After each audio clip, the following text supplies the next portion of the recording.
말씀은 구약성경 창세기 41장 8절에서 14절까지입니다.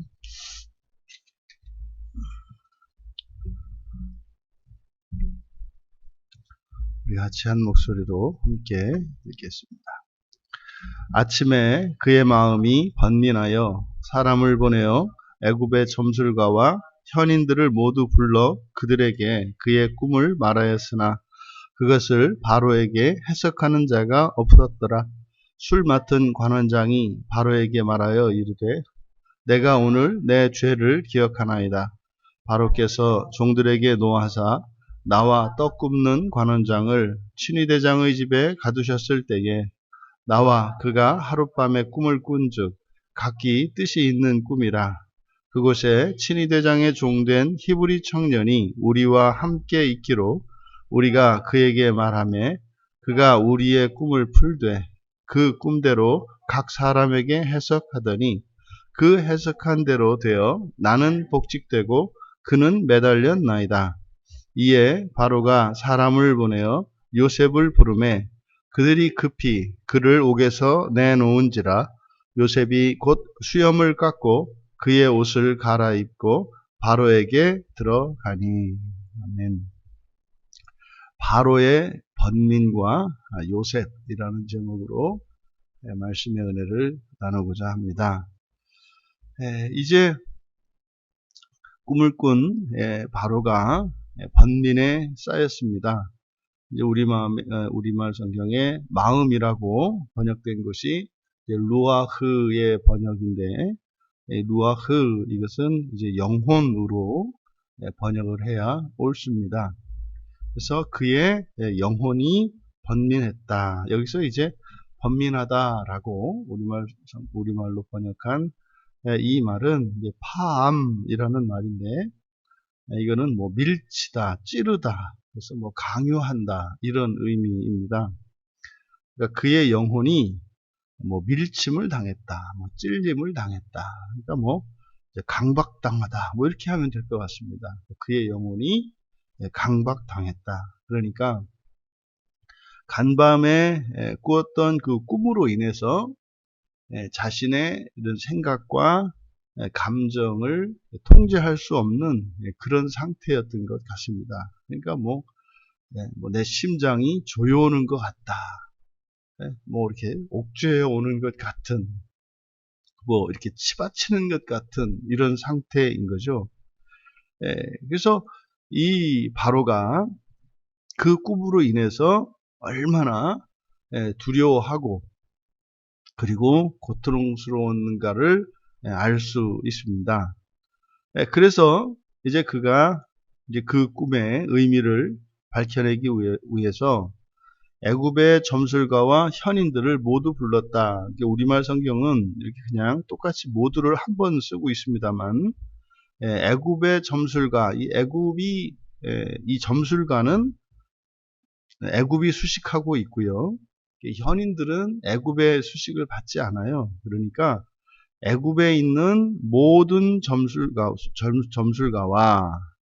그리고 또 모든 현인들을 불렀다 이렇게 되어 있어요. 그러니까 여기서 점술가로 번역된 이 하르톰이라는 말은 또 문자나 또는 펜, 이렇게 필기도구를 말하는 거죠. 문자나 펜을 의미하는 그 헤레트에서 유래합니다. 그러니까 여기서 이제 점술가라고 하는 이것은 어떤 이제 그림이에요. 주술적인 문자나 주술적인 그림을 그리는, 그러니까 뭐 이제 부적을 쓴다든지 하는 이런 사람으로 보입니다. 그래서 애굽에 있는 이 모든 점술가를 불러들였고, 그 다음에 이제 현인은 학문과 지식이 뛰어난 사람을 나타내는 말인데, 이런 사람들은 인간적인 지성으로 이렇게 높은 이해력과 바른 판단력을 가지고 있는, 그래서 이렇게 그 꿈을 해석해 줄 수 있는, 근데 이 현인은 애굽의 경계를 넘어서서, 그래서 애굽 주변에 있는 모든 현인들, 소문이 난 현인들을 부른 것으로 보여요. 그래서 이 점술가는 애굽에 있는 모든 점술가들이고, 현인은 이렇게 지역적인 어떤 경계 한계를 짓고 있지 않다. 그러니까 뭐 다른 나라에 있는 현인들까지도 포함하고 있습니다.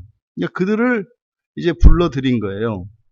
그러니까 그럼 여러분, 이게 이제 점술가들이고 현인들이니까 나름대로의 해석을 내놨을 겁니다. 나름대로의. 뭐 도대체 이게 무슨 뜻인지 모르겠습니다. 아니 뭐 여러분 같아도 뭐 이렇게 일단은 와서 이 꿈이 뭔 것 같으냐, 내 뜻을 한번 얘기해봐라. 뭐 네가 바로 말하지 않으면 뭐 죽이겠다. 뭐 이렇게 한 것도 아니고 말이죠. 뜻을 물었으면은 자기 생각을 얘기하지 않았겠습니까? 그래서 그들에게 바로가 꿈을 이야기를 했는데 해석하는 자가 없었다라고 할 때 이것은 바로의 마음에 들지 않았던 거죠. 그러니까 이게 흡족하게 이렇게 납득이 되지 않았던 거겠죠. 그러니까 무슨 이야기를 해줬겠습니다만 그것이 바로에게는 이거는 정말 신의 뜻이구나. 이 꿈이 정말로 이게 하나님의 뜻이구나. 뭐 이렇게 납득할 만한 그런 해석이 없었던 거죠. 그러니까 결국 바로가 꾸었던 이 꿈을 이제 바로 입장에서 보면 애굽의 모든 점술가들도 풀어낼 수 없어요. 그러니까 이런 이제 뭐 애굽 바로가 생각하기에는 영적인 세계를 넘볼 수 있는 사람들인데 이게 영적인 지식으로도 그 영적으로도 파악할 수 없고 그래서 이 현인이라고 하는 것은 인간적인 지식과 지성을 나타내는 거니까 인간적인 이런 지성으로도 이해할 수 없는 그러니까 지금 여기서 밝히고 있는 것은 바로가 꾸었던 이 꿈은 이렇게 뭐 귀신의 능력으로도 풀어낼 수 없었고 사람의 능력으로도 풀어낼 수 없었다. 뭐 이런 것을 지금 나타내는 거죠. 그러니까 하나님의 말씀은 그렇습니다. 하나님의 말씀에 담겨 있는 구원의 계시는요. 아니 실제로 사탄이 이해를 못하죠. 사탄도 그거는 뭐 넘볼 수 없는 그래서 지금 좀 난리를 치고 있는 거 아닙니까? 그러니까 절대로 하나님의 뜻은 풀어낼 수 없죠. 그러니까 하나님의 이 구원의 섭리라고 하는 것은 신비 중에 신비여서 이거는 풀어낼 수가 없어요. 그러니까 이것은 오직 믿음을 가진 사람들만이 그것을 이해할 수 있죠. 그러니까 성경에 약속되어진 구원에 대한 하나님의 구원의 방식 그리고 구원의 궁극적인 그 형태, 그 마지막 이거는 이해할 수가 없는 거예요. 그리고요. 이게 하나님이 주시는 믿음이 아니고서는 믿어질 수 없는 거죠. 아니 어떻게 사람이 하나님이 됩니까? 사람이 어떻게 천사들을 부리며 천사들이 사람의 명령을 따라서 뭐 창조세계 전체를 뭐 재창조하고 하는 이런 일들이 그게 뭐 도대체 무슨 의미입니까? 그 이야기를 해도 와닿지를 않는 거죠. 여러분, 하나님의 창조 섭리는 완전한 것이고 다 드러난 것이어서 그것이면 그것인 거고 저것이면 저것인 건데 어떻게 이것이 그것이 된단 말입니까? 이거 이해가 안 되는 거죠. 그러니까 사람이 어떻게 천사와 같은 존재가 되는가? 그것도 말입니다. 또 이게 하나님의 전능하신 능력으로 하시는 것도 아니고 말이죠. 사람으로 하여금 모든 죄를 다 지을 수 있도록 허용하신 상태에서 아니 그러면 천사에 못 미치고 열등한 인간이 뭐 자기 하고 싶은 대로 다 하면서 살아가는데 그런데 하나님의 뜻이 이루어진다는 게 이게 가당치나 한 얘기입니까? 사람으로는 도저히 다다를 수 없는 하나님의 궁극적인 구원은 하나님의 전능하신 능력으로 그것을 이루신다면 아멘이죠. 그런데 그런 방식이 아니라 사람으로 하여금 사람이 할 수 없고 사람이 다다를 수 없는 하나님이 계획하신 그 구원의 일들을 사람이 참여시키셔서 그 일을 이루신다는 거예요. 그러니까 그런 거잖아요. 도로 위를 달리고 있는 자동차를 정비소 안에 넣어놓고 그 안에서 그거를 개조를 해서 하나님이 비행기로 만드신다면 이해가 된다 이 말이에요. 그것도 놀라운 얘기지만, 왜냐하면 아니 부속품의 개수가 다른데 말이죠.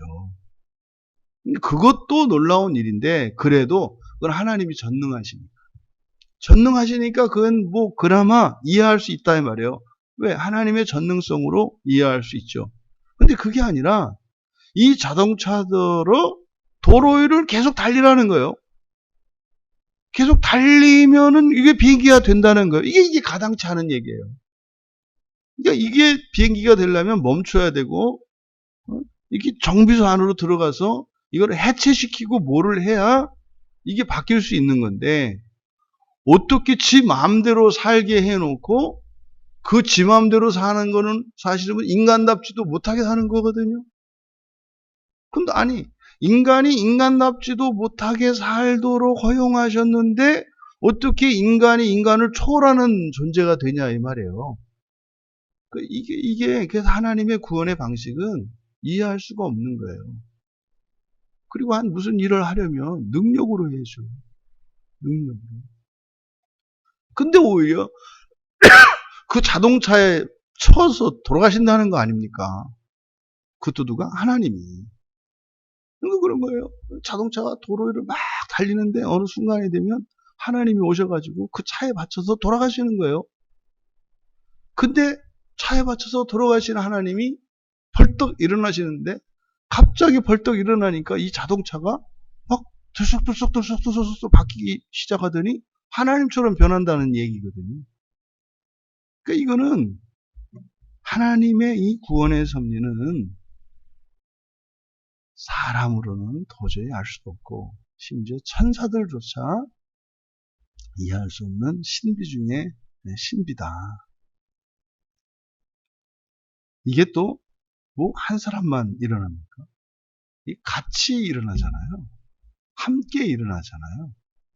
그러니까 이게 성경이 우리에게 주어져서 하나님의 구원의 섭리가 이러한 것이다 라고 말씀해 주셔서 우리가 믿음으로 그 구원의 내용들을 아는 거지, 성경이 없다고 했을 때 절대로, 그것은 절대로 알 수가 없어요. 절대로 알 수가 없어요.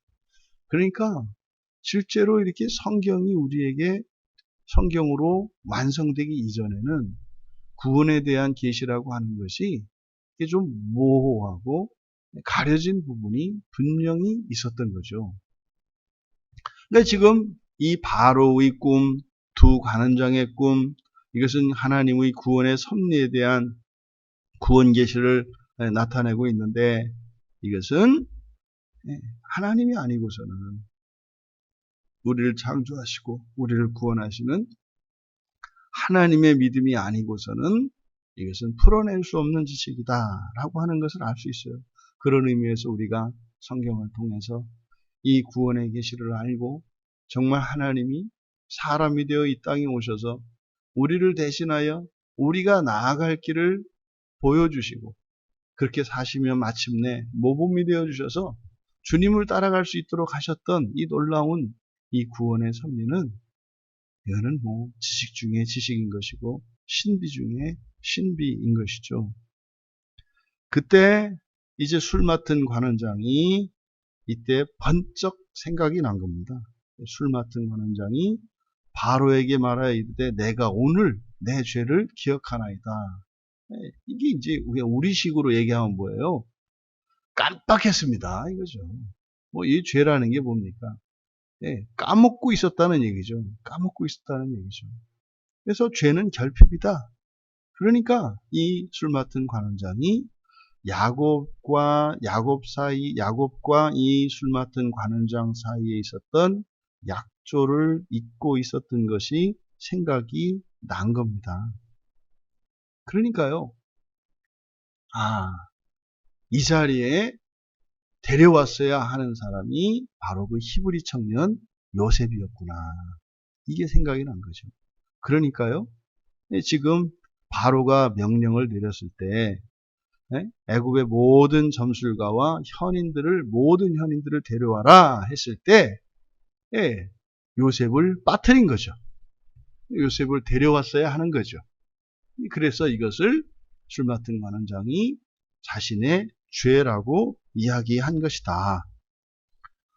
그래서 그게 누구인지를 요셉이 자신의 꿈을 해몽해 준 것과 또 그대로 된 그 과정을 다 고합니다. 이제 길게 9절에서 13절에 걸쳐서 길게 그 부분을 이제 설명하기 위해서 할애합니다. 그래서 만약에 지금 뭐 결론적으로 이렇게 보았을 때 이 술 맡은 관원장이 요셉과의 약조를 잊지 않고 그것을 지켰더라면 역사는 바뀌었겠죠. 미래가 바뀌었을 겁니다.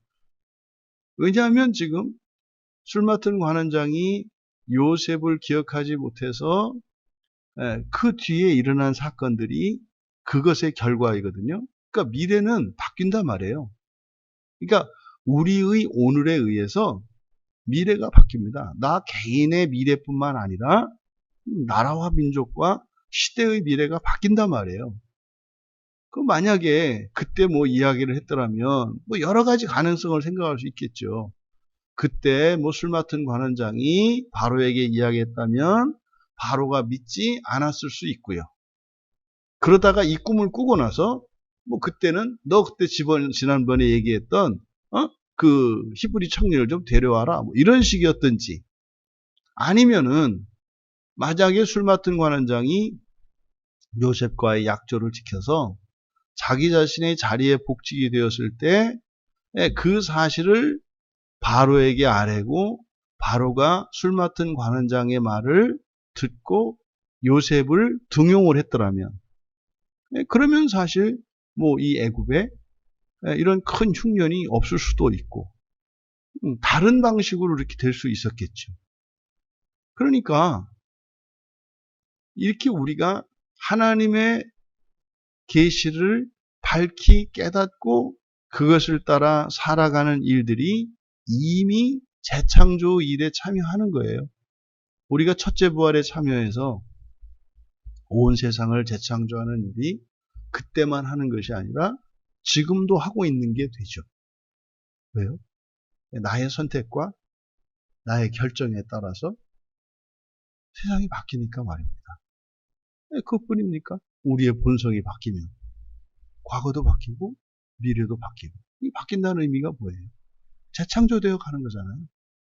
그러니까 이미 예수 그리스도를 믿은 그때부터 우리의 본성이 변할 수 있게 되었고 우리의 본성이 변할 때마다 온 세상이 시간과 공간을 초월하여 변화되기 때문에 그 그리스도인의 삶 자체가 재창조의 삶을 살아가는 거예요. 그러니까 자기 자신만을 중심으로 해서 나의 인생이 바뀌는 것만 생각할 것이 아니라 하나님의 창조 세계 전체가 변한다는 것을 우리가 기억해야 합니다. 그러니까 이게 그리스도인의 영광이에요. 그러니까 그리스도인의 삶은요, 하나님이 창조하신 창조 세계 전체에 영향을 미친단 말이에요.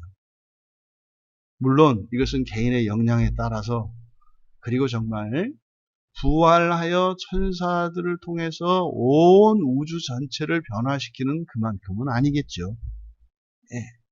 지금은 기껏해야 뭐 자기 주변 정도 뭐 이런 거 아니겠습니까? 하지만 규모에 있어서는 현격하게 아주 적은 부분이라 할지라도 분명히 그리스도인들의 삶은 재창조적인 삶을 살아가고 있다는 거죠. 오늘 내가 하나님의 말씀을 깨닫고요. 그 하나님의 말씀을 따라 회개하고 내가 새 사람이 되었다면 이 세상 전체가 그렇게 된 것이죠. 그러면 나와 관계를 맺고 있는 모든 사람들에게 크게 덕이 된 거죠. 이것이 믿음의 눈으로 믿음의 지식으로 우리가 알 수 있는 거예요. 그러니까요. 그리스도인의 영광이 얼마나 크냐 이 말입니다. 그러니까 우리가 피부로 느끼는 그리고 우리가 누리는 어떤 재산상의 신분상의 개인상의 어떤 신체상의 이런 변화, 이런 것이 이제 우리가 보기에는 인간의 성패를 결정하고 행불행을 결정하잖아요. 근데 그리스도인의 성공과 실패, 영광과 어둠, 이것은 그런 것이 아니라 정말 나의 변화를 통해서 이 세상 전체가 바뀌는, 여기에서 그 영광과 기쁨과 만족을 누려야 한다. 바로가 이제 술 맡은 관원장의 이야기를 듣고 사람을 보내서 요셉을 데려오도록 했습니다. 그래서 그들이 급히 그를 옥에서 내놓았다. 급히 내놓았다라고 했을 때 이 일이 얼마나 화급을 다투는 일이며 바로의 명령이 얼마나 추상 같았는지 우리가 알 수 있습니다. 그때 급히와 대조되는 게 뭡니까? 그들이 급히 그를 옥에서 내놓았다. 근데 그것과 대조되는 게 요셉의 태도입니다. 수염을 깎고 옷을 갈아입고 바로에게 들어갔다. 이것을 의도적으로 세 개의 동사를 쭉 늘어놔요. 그러니까 급히 오라 그랬고 급히 보냈는데 요셉은 마치 이렇게 느그적 거리는 것 같이 지금 나타내고 있다 이 말이에요. 그러니까 요셉이 수염을 깎고 옷을 갈아입고 바로에게 갔다. 천하태평인 거죠. 천하태평인 거죠. 이게 마치 이 장면은 나사로가 죽어갈 때에 예수님께 도움 요청하기 위해서 마리아와 마르다가 사람을 보냈을 때의 그 장면이 떠올라요. 이게 지금 막 죽어가고 있지 않습니까? 빨리 주님이 오시면 병을 고쳐주실 수 있잖아요. 치유하실 능력이 있으시니까. 근데 그때 꼭 예수님이 이틀 늦게 가시는데 느그적 가시거든요. 그러니까 여러분, 하나님의 뜻은 반드시 이루어진다. 반드시 이루어진다. 우리 생각에는 급히 서둘러야 할 것 같지만 하나님의 때가 있고, 그러니까요, 일이 시간에 의해서 그르쳐지거나 일이 시간에 의해서 성취되는 것이 아니라 오직 일은 하나님의 뜻대로 하나님의 뜻 안에서 이루어진다. 그러니까요, 막 서두를 일도 아니고 그렇다고 또 늦장을 부리고 게으름을 피울 일도 아니다. 뭐해라? 하던 대로 해라. 할 것은 해라. 지금 왕 앞에 나가지 않습니까? 그러니까 지금 상황 자체가 급하다고, 예? 이 시위대장 같은 경우에는 지금 뭐 빨리빨리 지금 가자는 거 아닙니까? 예? 큰일 났지 않습니까? 그런데 그게 아니라는 거죠. 우리가 종종 일을 서둘러 이렇게 그르치는 이런 일들이, 이런 경우들이 있지 않습니까? 왜 그렇습니까? 빨리 좀 서두르면 좀 뭐가 좀 나으려니. 그렇지 않다는 거죠. 왜요? 모든 일은 하나님의 뜻대로 이루어지는 것이니까.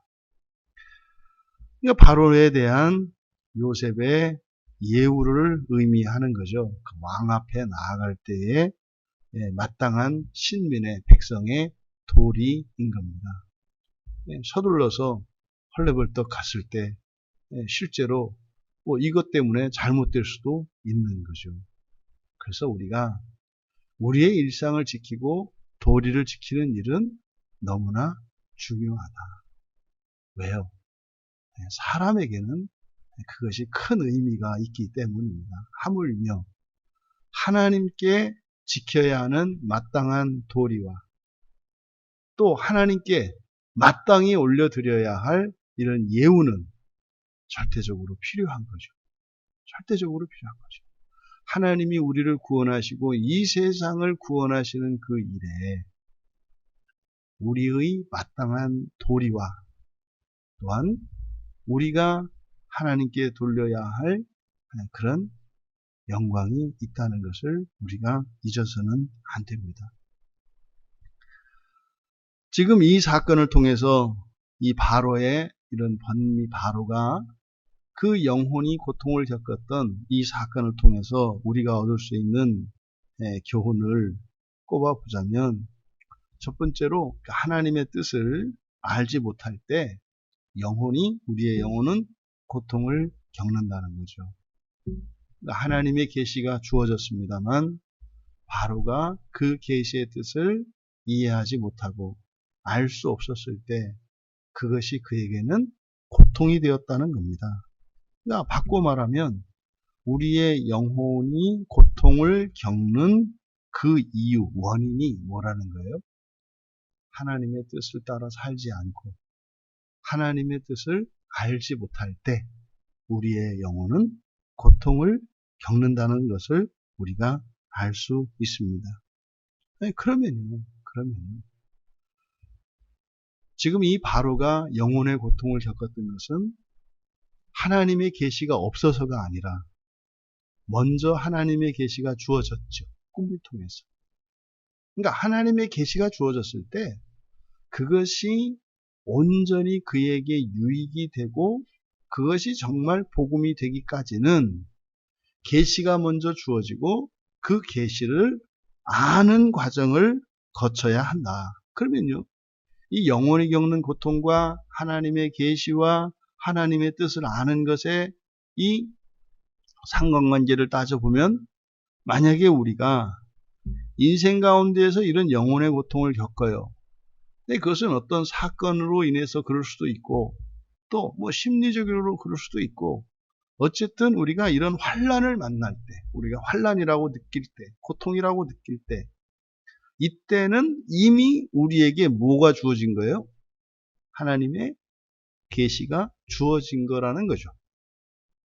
바로가 꿈을 먼저 꾸었던 것처럼 하나님의 계시가 주어진 거다 이 말이에요.